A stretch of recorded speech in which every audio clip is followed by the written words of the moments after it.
Madam President, last week, as the administration was trying to convince us to stay the latest course in Iraq, it made very little mention of the fact that in every month this year, January through August, substantially more U.S. troops have died in Iraq than in the corresponding month in 2006.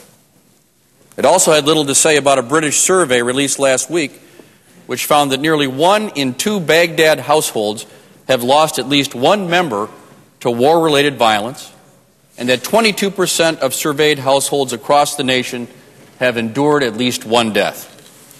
Based on the number of households in Iraq, Madam President, this could mean that upwards of 1 million civilian deaths have occurred as a result of the war in Iraq. Despite these facts, this administration assures us that violence is decreasing and that the security situation in Iraq is getting better. They tell us success is within reach and that we are closer to attaining our objectives, even though those objectives keep changing. Most recently, from supporting a strong central government to a more bottom-up and local approach. Just give us more time, they say. Just like they said in 2004, and in 2005, and in 2006. Now, Madam President, the slogan may be different. We've had mission accomplished, and stay the course, and the new way forward, and now return on success. But each time, we are told we are on the right road. Until, that is, we reach another dead end, and then a new slogan is invented to justify our open-ended presence in Iraq. As the administration blunders from one mistake to another, brave American troops are being injured and killed in Iraq. Our military is being overstretched. Countless billions of dollars are being spent. The American people are growing more and more frustrated and outraged, and our national security, quite frankly, is being undermined. Our top national security priority should be going after al-Qaeda and its affiliates. Now, they are waging a global campaign from North Africa to Southeast Asia, and we cannot afford to continue to focus so much of our resources on one single country without a legitimate strategy for dealing with the threats posed by al-Qaeda's global reach. Instead of seeing the big picture, instead of placing Iraq in the actual context of a comprehensive and global campaign against a ruthless enemy, this administration persists in the tragic mistake it made over 4 years ago when it took this country to war in Iraq. That war has led to the deaths of more than 3,700 Americans and perhaps as many as 1 million Iraqi civilians. It has deepened instability throughout the Middle East. It has jeopardized our credibility, and it has clearly alienated our friends and allies. Now, Madam President, this summer's declassified national intelligence estimate confirms that al-Qaeda remains the most serious threat to the United States. Indeed, key elements of that threat have been regenerated. They've even been enhanced. While we've been distracted by the war in Iraq, al-Qaeda has protected, rebuilt, and strengthened its safe haven in the border region between Pakistan and Afghanistan, and has increased its collaboration with regional terrorist groups in other parts of the world. With its safe haven, al-Qaeda is working to expand its network and therefore its ability to strike Western targets, including ones right here in the United States. Now, the administration has much to say about al-Qaeda in Iraq. They won't tell you that al-Qaeda in Iraq is an al-Qaeda affiliate which was spawned by this disastrous war, however, and they'd rather not talk about al-Qaeda's safe haven in the Pakistan-Afghanistan region, or even recognize the serious global threat that continues to exist and that has even been strengthened while our troops are dying in Iraq. That, Madam President, tells you all you need to know about the administration's painfully narrow focus on Iraq. The war in Iraq is not making us safer. It is making us more vulnerable. It is stretching our military to the breaking point and inflaming tensions and anti-American sentiment in an important and volatile part of the world. It is playing into the hands of our enemies, as even the State Department recognized when it said that the war in Iraq is, quote, used as a rallying cry for radicalization and extremist activity in neighboring countries, unquote.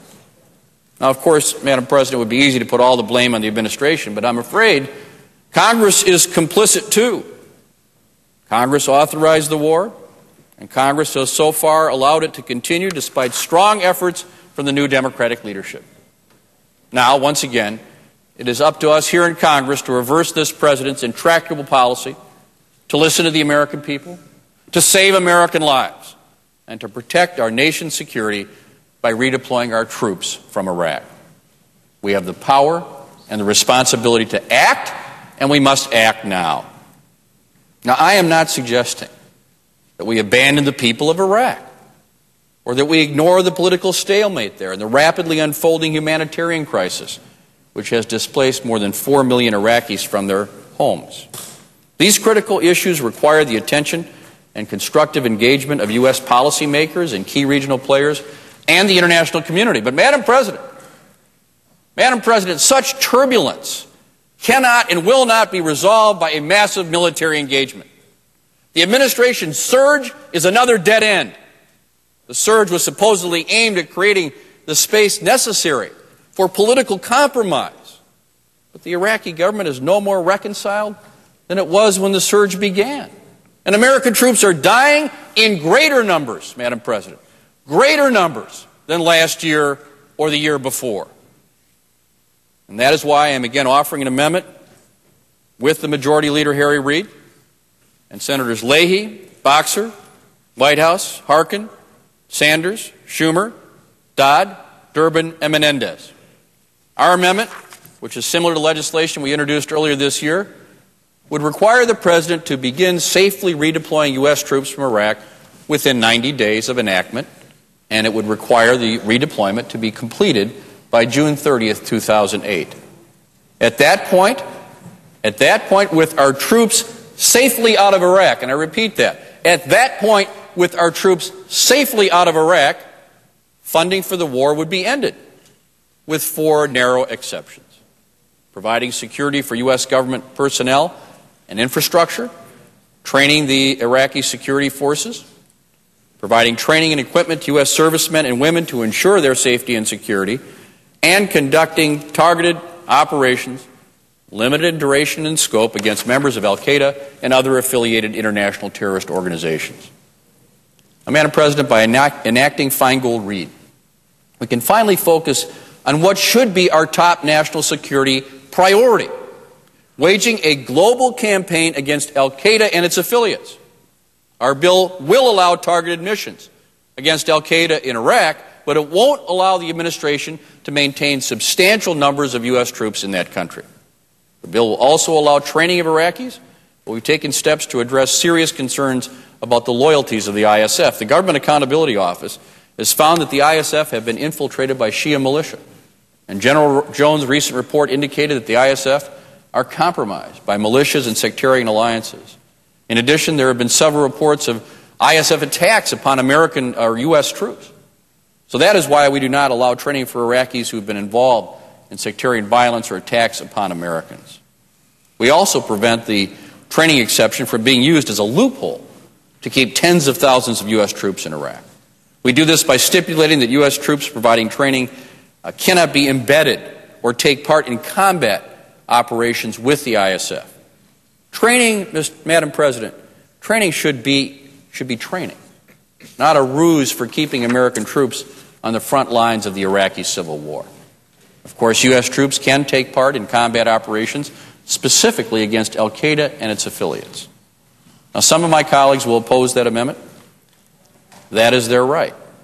But I hope that none of them will suggest that Feingold-Reid would hurt the troops by denying them equipment or support. And why do I hope that they don't say that? Because there is no truth to the argument, Madam President. None. This is an absolutely phony argument used time and again to try to get away from what this amendment actually does. Passing this legislation would result in our troops being safely redeployed by the deadline we set. At that point, with the troops safely out of Iraq, funding for the war would end with the narrow exceptions I listed. Now, that's what Congress did in 1993, when it voted overwhelmingly to bring our military mission in Somalia to an end by setting a deadline after which funding for that mission would end. And that is what Congress must do again to terminate the President's unending mission in Iraq. In order to make clear that our legislation will protect the troops, we have added language requiring that redeployment, quote, shall be carried out in a manner that protects the safety and security of United States troops, unquote. And we have specified that nothing in this amendment will prevent U.S. troops from receiving the training or equipment they need to ensure, maintain, or improve their safety and security. So I hope we won't be hearing any more phony arguments about troops on the battlefield somehow not getting the supplies that they need. Madam President, other amendments may set goals for redeployment or merely call for a change in mission. But those proposals do not go far enough. Nor is it sufficient to pass legislation that allows substantial numbers of U.S. troops to remain in Iraq indefinitely. As the President's Iraq policy continues unchecked, we need to invoke the power and the responsibility bestowed upon us by the Constitution and bring this to a close.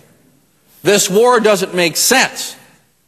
It's hurting our country, our military, and our credibility. It is time for this war to end. The American people know this, and they are looking for us to act. I hope we will not let them down again. Madam President, I reserve the balance of my time, and I yield the floor.